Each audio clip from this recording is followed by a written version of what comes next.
O Senhor esteja convosco. Ele está no meio de nós. Proclamação do Evangelho de Jesus Cristo segundo Lucas. Glória a vós, Senhor. Naquele tempo disse Jesus aos seus discípulos: que vossos rins estejam cingidos e as lâmpadas acesas. Sede como homens que estão esperando o seu Senhor voltar de uma festa de casamento para lhe abrirem imediatamente a porta.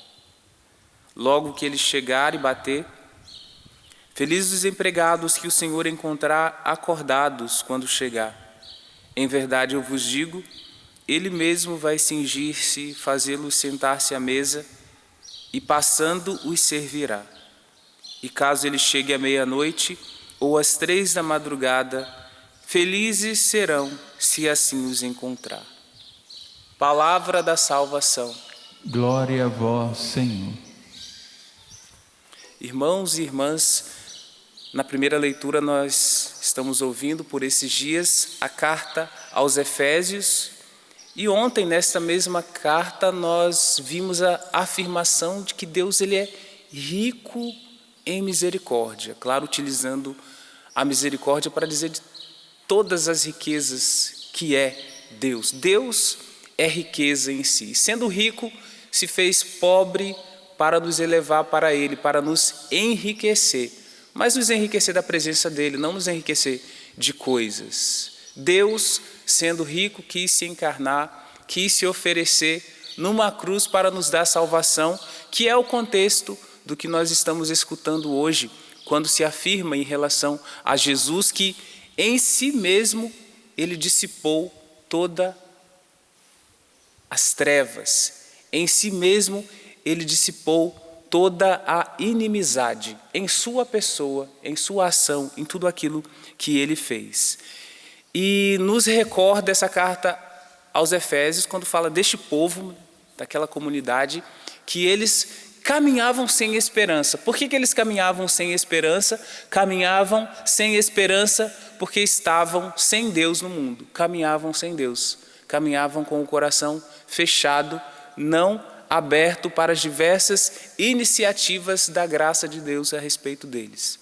Então nós devemos pensar que em muitos momentos perdemos a esperança porque nos afastamos de Deus também, porque deixamos de lado Deus. Não devemos caminhar sem Ele, sem a presença dEle. Veja o que escutamos no versículo 16. Quis reconciliá-los com Deus, ambos um só corpo, por meio da cruz. Assim, Ele destruiu em si mesmo a inimizade. Então, se Ele destruiu em si mesmo a inimizade, quem somos nós para insistirmos nela? Acaso somos melhores que Deus? Acaso alguém aqui é melhor do que Deus para insistir naquilo que Ele já destruiu, já quis destruir? Alguém que está no santuário, que nos acompanha? Se for melhor, então você pode insistir neste empenho.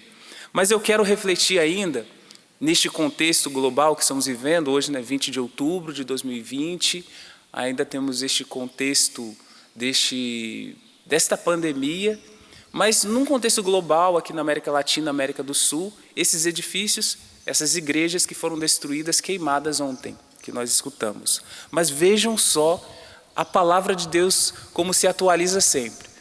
Prestem atenção neste versículo 19 e 20. Assim já não sois mais estrangeiros nem migrantes, mas concidadãos dos santos. Sois da família de Deus. Vós fostes integrados no edifício. Então, São Paulo utiliza esta linguagem da construção, falando de um edifício. E eu quero ligar esse edifício que ele está dizendo aqui aos templos, à igreja que foram destruídas, de pedra, tudo, que tem como fundamento os apóstolos, os profetas e o próprio Jesus Cristo como pedra principal. Mais um termo da construção, pedra principal. Cristo é o fundamento da igreja, é o nosso fundamento. Então, mesmo que destruam os templos de pedras, que destruam o santuário do Pai das Misericórdias, o fundamento não são os tijolos que aqui estão, os cimentos, o fundamento é o próprio Cristo. E aqui ainda recorda os apóstolos, porque nós fazemos parte da família de Deus. Claro, nós sabemos que os cristãos são perseguidos, aqui no nosso contexto um pouco mais velado, mas tem perseguição, às vezes para as regiões ali do Médio Oriente, Oriente Médio, mais visível, de morte, de arrancar a cabeça mesmo. Então, o templo onde Deus habita, não apenas o externo, igrejas, mas o templo que somos nós cristãos também estão sendo destruídos. Mas sempre foi assim ao longo dos séculos. Este século que nós vivemos é o século que tem mais mártires, né? A gente não escuta falar muito. Mas ao longo dos séculos isso sempre aconteceu. Esse templo externo, e às vezes nós que somos igreja, também estamos sendo destruídos. Mas o fundamento não é o templo que foi destruído, o fundamento não é o cristão que é martirizado em si. O fundamento de tudo isso é o Cristo, é Jesus. E nós somos parte da família de Deus. E qual é o nosso comportamento? Qual deve ser a nossa atitude quando escutamos tudo isso? Primeira atitude, e a única no momento que nós podemos ter, é a atitude de oração, de consciência, de conscientizar as pessoas de que devem viver em Cristo, de que devem procurar uma vida de santidade, viver de verdade os fundamentos do cristianismo, de tudo aquilo que o Cristo, a pedra principal e fundamental, nos deixou e ensinou. E aqui eu quero recordar o Papa Bento XVI, na encíclica que ele escreveu sobre a esperança, a Spe Salvi. Ele diz assim no versículo no número 23: portanto, não há dúvida de que um reino de Deus realizado sem Deus, porque às vezes você pode falar de reino de Deus, mas não crê em Deus, não tem de verdade os fundamentos da fé, mina a presença de Deus. Então, um reino de Deus realizado sem Deus e, por conseguinte, um reino somente do homem, resolve-se inevitavelmente no fim perverso. O fim perverso eu já falei, né? Matar pessoas, decapitar os cristãos, queimar as igrejas, quebrar as imagens. Num fim perverso, o protesto contra Deus, são palavras do Papa Bento XVI, o protesto contra Deus em nome da justiça não basta. Um mundo sem Deus é um mundo sem esperança. Um mundo sem esperança foi o mesmo grito que São Paulo disse neste versículo 12 da carta aos Efésios. Sobre eles, São Paulo disse que eles caminhavam sem esperança e sem Deus no mundo. Mas nós não caminhamos sem esperança e sem Deus no mundo. Então essas atitudes não devem nos desesperar, porque este é o mistério da iniquidade que já está presente no mundo. Ele só vai se tornando visível, vai sendo revelado aos poucos, mas isso não é nenhuma novidade, não. Não é novidade para você.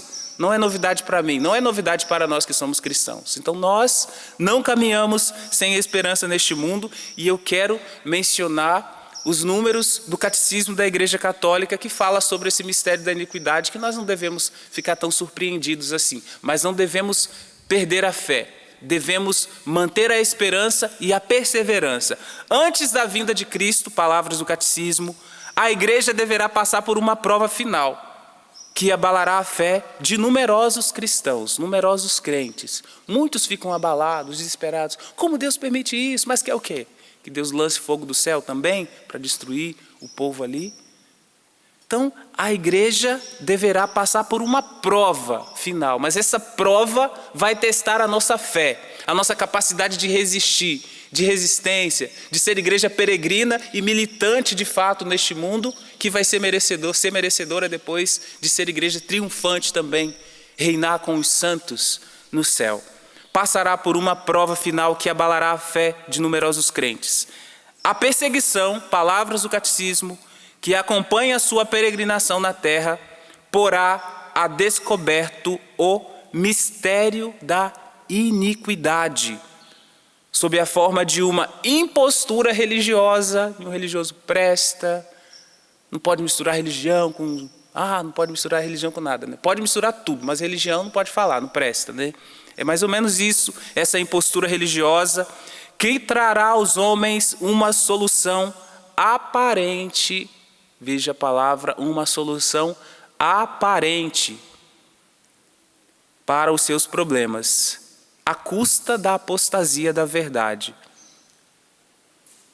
A suprema impostura religiosa é a do anticristo, isto é, de um pseudo-messianismo em que o homem se glorifica a si mesmo. O que temos visto por aí é isso, uma tentativa de glorificar o homem e esconder Deus, destruir Deus, como se fosse possível. Não é possível. Então nós não devemos perder a esperança, mas devemos ter os olhos da fé para saber que o mistério da iniquidade está por aí, ele age no mundo, mas isso é parte da nossa existência como cristão. Qual que é a nossa missão? A nossa missão é manter-nos de pé, é manter-nos na fé, é termos aquilo que é próprio da igreja peregrina. Resistirmos firmes na fé, como outras palavras de São Paulo, quando ele fala da armadura do cristão. Então é nessa armadura que nós devemos permanecer na fé, que nos conduzirá até o triunfo final, nos conduzirá a termos também a perseverança final. E assim eu encerro essa homilia com o Evangelho para recordar da vigilância que devemos manter. Que vossos rins estejam cingidos e as lâmpadas acesas. Sede como homens que estão esperando seu Senhor voltar de uma festa de casamento. Então, se tem essa impostura, se tem essa perseguição, se está se revelando, tornando visível o mistério da iniquidade, está por aí, vocês sabem que estão. Mas a gente tem que ficar assim, ó, caminhar como se nada tivesse acontecendo, como se tudo tivesse mil maravilhas. Não está, vocês sabem que não está tudo mil maravilhas, mas nós devemos manter a vigilância, nós devemos manter a fé, nós devemos manter a esperança que o mal não terá a última palavra. Este movimento infernal é um movimento dos infernos, mas o poder, as portas do inferno não prevalecerão contra o Cristo. Cristo tem a última palavra. Cristo sempre terá a última palavra. Mesmo que nesses tempos, por esses momentos, nós tenhamos que suportar ainda um pouco de sofrimento. Mas ele suportou também. Ele suportou a cruz e levou-a até o final, mas depois foi glorificado, ressuscitou e nos enviou o outro Paráclito, o Consolador, o Espírito da verdade, o Espírito Santo, que caminha conosco, está conosco, não nos abandonou. Então não perca a esperança e não caminhe no desespero.